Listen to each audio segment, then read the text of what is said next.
श्री नवनाथ कथासार अध्याय 18. बहीण चंपावतीच्या राज्यात गोपीचंदचा अपमान. मृत चंपावतीला जालंधरातर्फे पुन्हा जीवनदान. गोपीचंद राजाने जालंधरला आपले गुरु मानले. त्यांच्याकडून दीक्षा घेतली. त्यांनी सांगितल्याप्रमाणे तप करण्यासाठी तो बद्रिकाश्रमाकडे जाण्यासाठी निघाला. वाटेत लागणाऱ्या गावांमध्ये भिक्षा मागून तो खात असे. मिळेल त्यात संतुष्ट राहावे. अलख निरंजन ध्यानात ठेवून सतत त्याचे स्मरण करावे. कोणत्याही गोष्टीबाबत मोह बाळगू नये. कशाची चिंता करू नये. कोणाबद्दल आपलेपणा धरू नये. सतत गुरूंच्या आठवणीत राहावे. याप्रमाणे गोपीचंदाची दिनचर्या असे. गोपीचंदाने राज्यत्याग केल्याची बातमी केवळ त्याच्या गावापुरतीच नव्हे तर राज्यापुरतीही मर्यादित राहिलेली नव्हती. ती सर्वत्र पसरली होती. या एका प्रसंगाने राज्याच्या कीर्तीत खूप भर पडलेली होती. रस्त्यात लोकांच्या झुंडीच्या झुंडी येत त्याला आपल्या घरी राहण्याचा आग्रह करीत. षडरस अन्न अर्पण करीत. पण राजा आता विरक्ताचे जीवन जगू लागला होता. त्याला कशाचाही मोह झाला नाही. भिक्षेशिवाय त्याने दुसरे काहीही घेतले नाही. कोणत्याही ठिकाणी तो कधीही प्रमाणापेक्षा जास्त वेळ थांबला नाही. गौड राज्यानंतर कौल राज्य सुरू झाले. कौलांची राजधानी पोलपट्टण होती. तेथे महापराक्रमी व खूप मोठे सैन्य असणारा तिलकचंद राजा राज्य करीत होता. गोपीचंदाने आपली बहीण चंपावती त्या राजाच्या पुत्राला दिलेली होती. त्यांनासुद्धा गोपीचंदाच्या राज्यत्यागाची बातमी कळाली होती. पण तेथे गोपीचंदाचे कौतुक करण्याऐवजी चंपावतीच्या सासरकडचे लोक त्याची निंदा करत होते. आपल्या भावाची चाललेली निंदा ऐकून तिला वाईट वाटे. हे सर्वजण विनाकारण भावाला नावं ठेवतायत असे तिला वाटे. पण ती काहीच करू शकत नव्हती. गप्प बसून ती सर्व सहन करत असे. गोपीचंदाच्या वाटेत पोलपट्टण होते म्हणून एके दिवशी तो तेथे आला. एका पानवठ्याच्या जवळ जाऊन तो बसला. हरी हरी जय गुरुदेव असे नामस्मरण तसेच मध्येच शिंगी वाजवून अलख निरंजन ची गर्जना तो करीत होता. त्या रस्त्याने चंपावतीच्या काही दासी जात होत्या. त्यांचे लक्ष सहज त्या गर्जनेकडे गेले तर त्यांना गोपीचंद राजा दिसला. त्यांनी त्याला ओळखले आणि चंपावतीला तिच्या नवऱ्याला व राजाला येऊन तसे सांगितले. राजाने विचार केला, जर आपल्या सुनेच्या भावाने गावात भिक्षा मागितली तर आपली बेअब्रू होईल. गावात आपल्याला तोंड दाखवायला जागा राहणार नाही. म्हणून त्याने लगेच आपल्या सेवकांना आज्ञा दिली की गौड देशाचा राजा भिकारी बनला आहे. गावात कुठेही त्याने भिक्षा मागायच्या अगोदर त्याला आपल्या पागेत आणून ठेव. पण नंतर त्याने विचार बदलला आणि सेवकांऐवजी चंपावतीच्या दासींनाच गोपीचंदाला आणण्याची त्याने आज्ञा केली. चंपावतीच्या दासी गोपीचंदाकडे जाऊन त्याला राजवाड्यात चालण्याची विनंती करत होत्या. तेव्हा गोपीचंद त्यांना म्हणाला, आम्ही बैरागी, सगळ्या घरी आमच्या बहिणी आहेत. चंपावती आता मला त्यांच्यापेक्षा बिलकुल वेगळी नाही. दासी मुद्दामच त्याला म्हणाल्या, महाराज, तुमच्या बहिणीचे मन मोडू नका. तेव्हा गोपीचंदानेही स्वतः चंपावतीला भेटून तिचा निरोप घेऊन जायचे असे ठरवले. म्हणून तो त्या दासींसह राजवाड्यात गेला. दासींनी त्याला घोड्यांच्या पांगेत बसवले. राणीने बहिणीच्या सासूबाईंनी त्यांच्यासाठी स्वयंपाक केला. एका दासीने त्याला चांगल्या पदार्थांनी भरलेले ताट आणून देताना सांगितले, महाराजांनी आपल्याला जेवण करायला सांगितले आहे. गोपीचंदाच्या मनात एक विचार काही क्षणासाठी चमकून गेला. या सोयऱ्यांनी आपला अपमान केला आहे. पागेत बसवून आपल्याला दासीकडून जेवण पाठवून दिले आहे. पण क्षणात त्याने हा विचार सोडून देऊन दुसरा ठाम विचार केला. मी आता पूर्वीसारखा राजा नाही. आता मी फक्त जोगी आहे. मला सर्वजण आता सारखेच आहेत. शत्रू मित्र हा फरक आता माझ्याजवळ नाही. अन्न हे पूर्ण ब्रह्म आहे. त्यात आक्षेपार्ह काही दिसत नाही.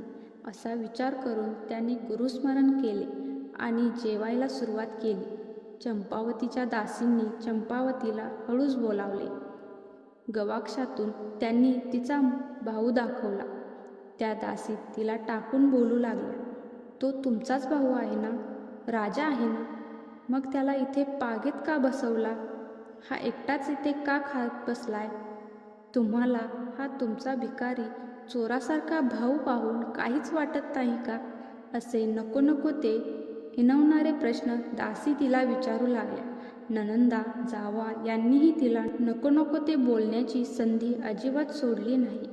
त्यामुळे हे ऐकण्यापेक्षा पृथ्वीने आता पटकन आपल्याला पोटात घ्यावे असे तिला वाटले. तिला दुःख झाले व त्या सर्वांचा रागही आला. त्यातून तिने एकांतात जाऊन त्या भरात स्वतःच्याच पोटात खंजीर खुपसून घेतले. रक्ताच्या थारोळ्यात पडून ती लगेच मरणही पावली. गोपीचंद स्वस्थपणे जेवत होता. त्याला हवं नको बघणाऱ्या दासींना तो म्हणाला, मला चंपावतींनी बोलवल्याचे तुम्ही सांगितले म्हणून मी इथे आलो. आता चंपावतीशी माझी भेट घडवून द्या. दासी तिला बोलवण्यासाठी तिच्या महालात गेल्या. समोरचे भयानक दृश्य पाहून त्या जोराने किंचाळल्याच. चंपावतीने आपल्या हाताने पोटात खुपसलेला खंजीर तसाच होता. त्यामुळे तिची आतडी बाहेर आलेली होती. ती रक्ताच्या थारोळ्यात पडून मरण पावलेली होती. दासींच्या किंचाळण्याने तेथे गर्दी जमली. लगेच ही बातमी राजवाड्यात सगळीकडे वाऱ्याच्या वेगाने पसरली. सगळेजण दुःखित अंतकरणाने तिच्या महालाच्या दिशेने येऊ लागले. दीर, ननंदा, जावा, दासी असे सगळेजण वेगवेगळे तर्कवितर्क करू लागले. भावाच्या अपमानाने तिने जीव दिला असा तर्क काहींनी केला. गोपीचंद येथे आल्यामुळे चंपावती मेली म्हणून गोपीचंदाला अपशकुनी म्हणूनही काहींनी संबोधले. चंपावतीला मानणाऱ्या काही स्त्रियांना तिच्या मरणाचे खूप वाईट वाटले. त्या हंबरडा फोडून रडू लागल्या. राजवाड्यातील एका महालात चाललेली ही गडबड पागेदारापर्यंत गेली. गोपीचंदाला त्या गडबडीचे आश्चर्य वाटले. त्याने पागेदाराला काय झाले ते विचारले. तेव्हा पागेदार त्याला म्हणाला, राजसनुषा चंपावती देवीने खंजीर खुपसून जीव दिला आहे. तिचा गोपीचंद नावाचा भाऊ राजा असूनही राज्यत्याग करून सध्या भिकाऱ्यासारखा भटकत असल्यामुळे तिला फार वाईट वाटले म्हणून तिने जीव दिला असावा असे सर्वजण म्हणतात. ते ऐकून गोपीचंदाला खूप दुःख झाले. आपण येथे आल्यामुळेच तिने आत्महत्या केली. तिच्या मरणाला आपण एका अर्थी जबाबदार आहोत. लोक ही गोष्ट कधीही विसरणार नाहीत. असं अजिबात व्हायला नको होतं असा विचार त्याच्या मनात आला. तोपर्यंत चंपावतीला अग्निसंस्कार करण्याची सिद्धता पूर्ण झाली.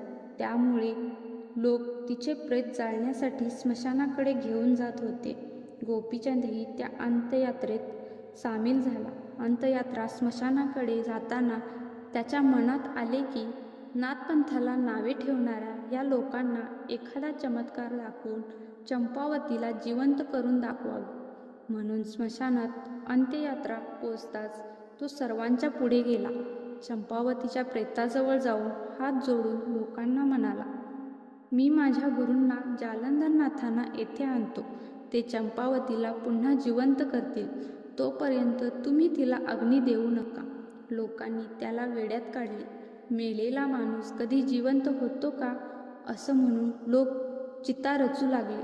तो वारंवार सांगत असूनही त्याच्यावर कोणीही विश्वास ठेवत नव्हते.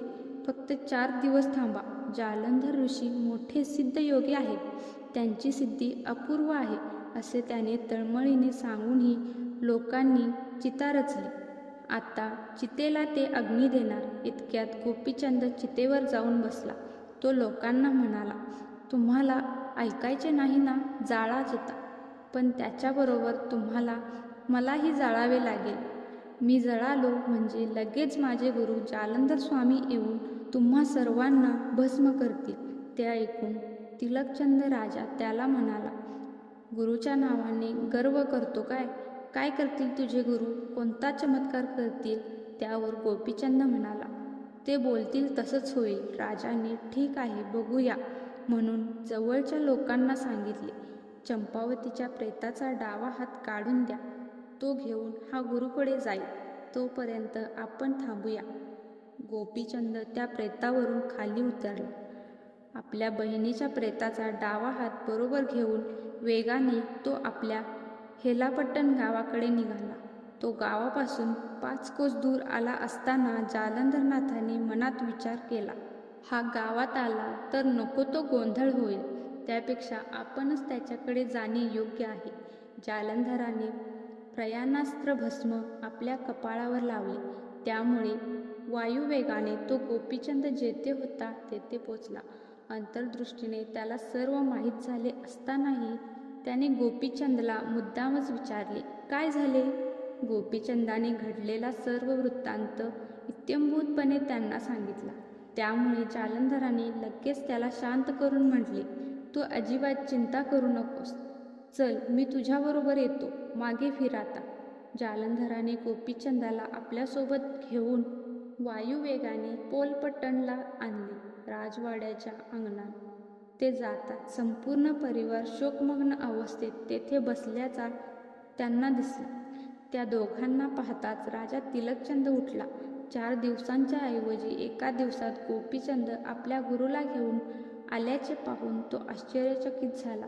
त्याला गोपीचंदाचा गुरु अग्निलोलकासारखा प्रचंड तेजस्वी योगी भासला. तो धावतच त्या दोघांकडे गेला. आपल्या सुवर्ण सिंहासनावर त्याने जालंधराला बसवले. तो आता फार सन्मानाने वागत होता. पण हे सर्व वरकरणी होतं. गोपीचंदाचा त्याने केलेला अपमान व त्याची परिणती चंपावतीच्या आत्महत्येत झाल्याचे जालंधरांना माहीत होते. म्हणून त्याने कोणत्याही उपचाराला बळी न पडता तिलकचंदाला चांगलेच खडसावले. गोपीचंदाच्या हातात असलेला चंपावतीच्या प्रेताचा हात जालंधराने आपल्या हातात घेतला. संजीवनी मंत्र म्हटला व ते भस्म त्याने त्या हातावर टाकले आणि चंपावती, चल उठून ये इकडे, असा आदेश दिला. आश्चर्य म्हणजे चितेवरून उठून जिवंत अवस्थेत चंपावती गुरु जालंधरनाथांकडे आली. हे अपूर्व अचाट योगसामर्थ्य तेथील लोकांनी प्रथमच पाहिले होते. ते पाहून सर्वांनी जालंधरनाथांचा जयघोष केला. तिलकचंद राजा त्याला पूर्णपणे शरण गेला. त्याला जालंधरांनी अभय दिले. ते परत हेलापट्टणला जायला निघाले. तेव्हा तिलकचंदाने एकत्र भोजन करून नाथांनी जावे अशी दयाबुद्धीने प्रार्थना केली. जालंधरनाथाने ती मान्य केली. चंपावतीने स्वयंपाक केला. नाथाने चंपावती व तिच्या पतीला आपल्या शेजारी जेवणासाठी बसवले. आपल्या पात्रातील एक घास तिला आपल्या हाताने खाऊ घालून संजीवनीद्वारे अमरत्व प्राप्त करून दिले. जेवणानंतर राजाने सर्वांना विडे देऊन संतुष्ट केले.